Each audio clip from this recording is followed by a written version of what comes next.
और वो कांटे जाके फंसी जलपरी की पूंछ में। हरी और रवि दोनों अपने छड़ी को दोनों दिशाओं में खींचने लगे और वो जलपरी पानी के ऊपर आने लगी। पलाशपुर और केतक नगर, इन दोनों गांव के बीच से बहती है गंगा नदी। उसी नदी से तैरते हुए जा रही थी एक सुनहरी जलपरी। पर अचानक तेज तूफान और बारिश के कारण उस जलपरी ने कुछ दिनों के लिए नदी के इसी स्थान पर रुकने का निश्चय किया। इस तूफान में नदी की लहर इतनी बढ़ गई है, मुझे आगे बढ़ना उचित नहीं होगा। कुछ दिनों के लिए मैं यहीं रुक जाती हूँ। पलाशपुर और केतक नगर गाँव के ज्यादातर लोग मछुआरे थे, इसीलिए ये नदी ही उनकी जीवन रेखा थी। इस नदी में नहाना, बर्तन धोना, कपड़े साफ करना और गांव के गाय और भैंसों को नहलाना सब कुछ होता था। लेकिन नदी के दोनों किनारे पर बसे पलाशपुर और केतक नगर, इन दोनों गांव के लोगों में हमेशा से झगड़ा चलता रहता था और सुनहरी जलपरी नदी के नीच से इन लोगों के सारे झगड़े देखती रहती थी। सावधान कालू, हमारे हिस्से की मछली अगर तू पकड़े ना तो अच्छा नहीं होगा। इस नदी के मछली पर हमारा ज्यादा हक है। हाँ। ये सुनकर कालू बहुत गुस्सा हो गया। वो देखता है कि निताई के कांटे में लगातार मछलियाँ फंस रही है, लेकिन उसके कांटे में अब तक एक भी मछली नहीं फंसी। ये मजाक हो रहा है। मेरे हिस्से के सारे मछली तू पकड़ रहा है। तुम्हारे हिस्से की मछली मतलब? और नहीं तो क्या, नहीं तो तेरे छड़ी में इतनी मछलियाँ कैसे फंस रही है और मुझे अब तक एक भी नहीं मिला।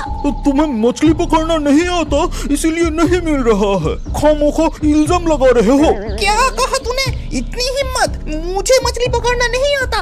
अरे अरे, इन दो गांव के लोग तो बड़े अजीब हैं। एक दूसरे से ऐसा झगड़ा क्यों करते हैं? बस फिर से झगड़ा शुरू हो गया, जो काफी देर तक चलता रहा। इसके कुछ देर बाद रतन की पत्नी बर्तन धोने के लिए नदी किनारे आई और बहुत सारा कचरा नदी के पानी में फेंक दिया और वो कचरा बहकर नदी के दूसरी तरफ चला गया। तब नदी के उस तरफ बैठ के कलुआ के माँ कपड़े धो रही थी। अरे अरे अरे, क्या तू अंधी हो गई है समोली? मैं कपड़े धो रही हूँ, दिखाई नहीं दिया? तूने अपने कचरे मेरी तरफ फेंक दिया। मेरे सारे सब कपड़े गंदे हो गए। बिल्कुल नहीं, मैंने तुम्हारी तरफ नहीं फेंका।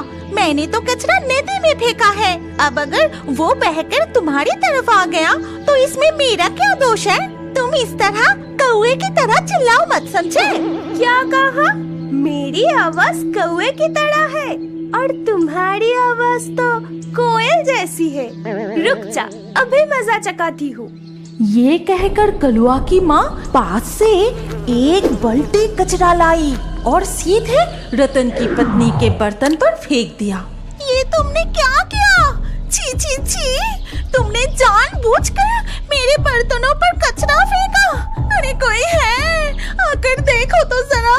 ये कलुआ की माँ जानबूझकर मेरे साथ झगड़ा कर रही है। अरे बाप रे, इन दो गांव की औरतें भी बहुत झगड़ते हैं। सैमुली की चिल्लाने के आवाज सुनकर गांव के कई लोग इकट्ठा हो गए। वहीं कलुआ की माँ ने भी लोगों को बुला लिया और क्या, दो गांव में झगड़ा शुरू हो गया, जो झगड़ा दोपहर से शाम तक चलता रहा। और शाम के वक्त पलाशपुर गांव के छोटे छोटे बच्चे गेंद से खेल रहे थे। ऐसे ही खेलते खेलते अचानक, अरे जा, नदी में गेंद तो गिर गई।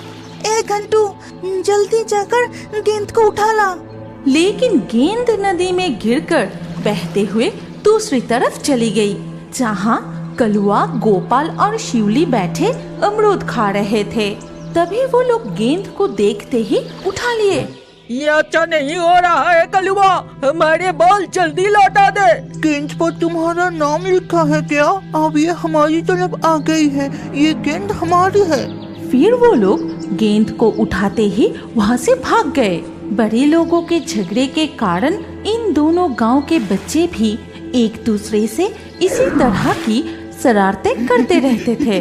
केवला, अगर तुम्हारी गेंद हमारे किनारे तक आ गई तो हम भी तुम्हें नहीं लौटाएंगे, याद रखना।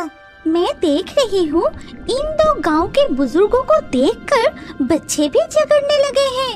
ये तो गलत है। देख रही हूँ इन दो गांव के झगड़ा मुझे ही सुलझाना पड़ेगा। पलाशपुर गांव में अच्छे रेशम की खेती होती थी, इसीलिए यहाँ के लोग कम दामों में हर दिन नए नए रेशम के कपड़े पहनते थे। दूसरे किनारे केतक नगर गांव में मीठे आम मिलते थे और ऐसा मीठा आम कहीं पर भी नहीं मिलते थे। लेकिन दोनों गांव में हमेशा झगड़े लगे रहने के कारण कोई भी अपनी खास चीज नदी के दूसरी तरफ बेचने को तैयार नहीं होता था। और कुछ दिनों